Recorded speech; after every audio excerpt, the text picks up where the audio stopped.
Na era do descobrimento, em que o comércio era movido pelo transporte de especiarias, e era muito comum as grandes navegações transportarem diversos tipos de especiarias.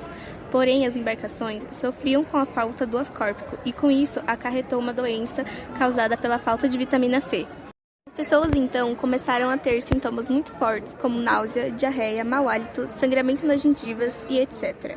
Porém, tinha um sintoma que todos com a doença geravam, e que era a depressão, pois quem não ficaria mal com si mesmo tendo esses sintomas, e ainda mais o cansaço em que a doença causava. O escorbuto assombrava a tripulação, pois ela matava em grande quantidade e tornava parte dos marinheiros inúteis para o trabalho. A falta de alimentos na embarcação ricos em vitamina C faziam com que se tornasse comum a doença a bordo do navio. As primeiras descrições da doença surgem na data das cruzadas no século XIII. O escorbuto era uma doença que causava fraqueza nas pessoas e sangramento nas gengivas. E devido às grandes navegações, essa doença passou a ser muito comum nos navios, causando milhares de mortes por muitos anos. Uma das principais causas para isso seria a dieta dos marinheiros, já que eles não consumiam carnes frescas e nem frutas, como por exemplo a laranja e o limão. Em alto mar, era muito difícil conservar os alimentos e manter uma boa dieta, e embora os marinheiros se queixassem da alimentação, eles estavam acostumados com ela, pois quando chegavam nos portos, consumiam somente carnes e caldos, diferente dos oficiais, que por serem de uma classe social um pouco mais alta, já estavam acostumados em comer frutas e coisas mais saudáveis. O escorbuto era uma doença que parecia inevitável nas navegações e expedições, e um fato extremamente ruim é que levava consigo uma boa parte da tripulação. Até que, diante desse cenário de mortes e doenças, James Cook, que foi o capitão da Marinha Britânica e anteriormente oficial de navios mercantes, chegou à conclusão de que a doença podia estar relacionada com o ambiente sujo e a má alimentação. Logo, ele resolveu mudar os hábitos da tripulação, fazendo com que em suas viagens sempre mantivesse uma dieta balanceada, utilizando frutas e verduras frescas, e quando não era possível, ele exigia que comessem chucrute. Sempre que conseguia, parava o navio para colher ervas locais e reabastecer, para assim fazer tisanas, que era basicamente um chá medicinal. Possuía também muito cuidado com o navio, sempre limpo, além de obrigar os marinheiros a lavar e secar suas roupas sempre que possível. Logo, suas viagens estavam relacionadas com mapeamento e exploração de terras, o que fez com que a Royal Society tivesse uma boa impressão do capitão, mandando para realizar atividades que estariam ligadas com documentação de animais e plantas em outros territórios. Porém, eram para a conquista de território em nome da Grã-Bretanha, ou seja, possuíam um cunho político. Todavia, essas expedições só foram possíveis devido à medida contra o ácido ascórbico.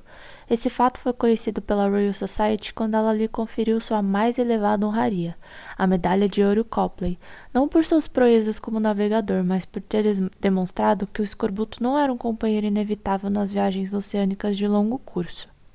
Graças à vitamina C, a molécula do ácido ascórbico, Cook foi capaz de realizar uma série de façanhas: a descoberta das Ilhas Havaí e da Grande Barreira de Recifes, a primeira circunnavegação da Nova Zelândia, o primeiro mapeamento da costa oeste do Pacífico e o primeiro cruzamento do Círculo Atlântico.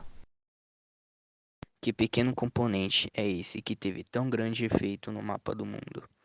A palavra vitamina vem da contração de duas palavras, vital, necessário, e amina, um composto orgânico nitrogenado. Originalmente, pensava-se que todas as vitaminas continham pelo menos um átomo de nitrogênio.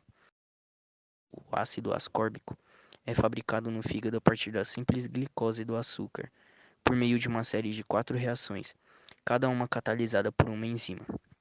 Presumivelmente, em algum ponto ao longo do percurso evolucionário, os seres humanos perderam a capacidade de sintetizar ácido ascórbico a partir de glicose, o que pode ter decorrido da perda do material genético que nos permitia fazer gulonolactona oxidase, a enzima necessária para o passo final dessa sequência.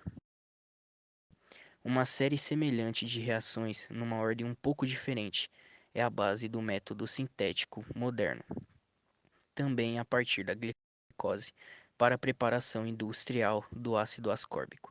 Segundo passo envolve redução na extremidade da molécula de glicose, oposta à da primeira reação, formando um composto conhecido como ácido gulônico. A etapa seguinte da sequência, o terceiro passo, envolve a formação pelo ácido golônico de uma molécula cíclica, ou em anel, da forma de uma lactona. Um dos maiores problemas é que, embora o ácido ascórbico esteja presente em quantidades razoáveis nos sucos dos cítricos, é muito difícil separá-lo dos muitos açúcares e substâncias semelhantes ao açúcar também presentes nesses sucos. Até mesmo no início do século XX, alguns exploradores afirmavam que a causa do escorbuto era o processo de decomposição de alimentos em conserva, a intoxicação ácida do sangue e infecções bacterianas. Existiam provas de que a adesão do suco de limão praticamente acabou com o escorbuto na Marinha Britânica no século XIX e de que os esquimós que comiam carne fresca e repleta de vitamina C nunca sofriam de escorbuto. Mas, mesmo assim, o comandante naval inglês Robert Falcon Scott continuava crente de que o escorbuto era causado por alguma contaminação na carne. Por outro lado, o explorador norueguês Roald Amundsen levava a ameaça do escorbuto a sério e baseou a dieta da tripulação em carne de foca e carne de cachorro frescas, fazendo com que sua expedição ao Polo Sul fosse bem-sucedida. Já a viagem de volta de Scott, após chegar ao Polo Sul em janeiro de 1911, foi retardada pelo que hoje se considera ter sido um dos piores tempos antárticos em anos. É possível que os sintomas de escorbuto, ocasionalmente por vários meses de uma dieta de pouquíssimos alimentos frescos e de vitamina C, quando eles estavam a menos de 18 quilômetros de um depósito de alimento e combustível, eles se viram exaustos demais para continuar. Bom, apenas algumas gotas de ácido ascórbico poderiam ter mudado totalmente a situação da equipe. Se a importância do ácido ascórbico tivesse sido reconhecida mais cedo, o mundo seria hoje um lugar diferente.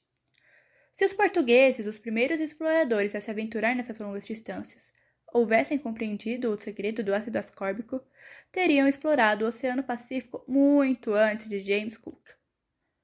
Talvez o navegador holandês Abel Tasman, sabendo como prevenir o escorbuto em suas viagens de 1642 e 1644, tivesse se apossado formalmente das terras conhecidas como Nova Holanda, Austrália, e Staten Land, Nova Zelândia. Os fatos nos levam a concluir que o ácido ascórbico merece um lugar de destaque na história.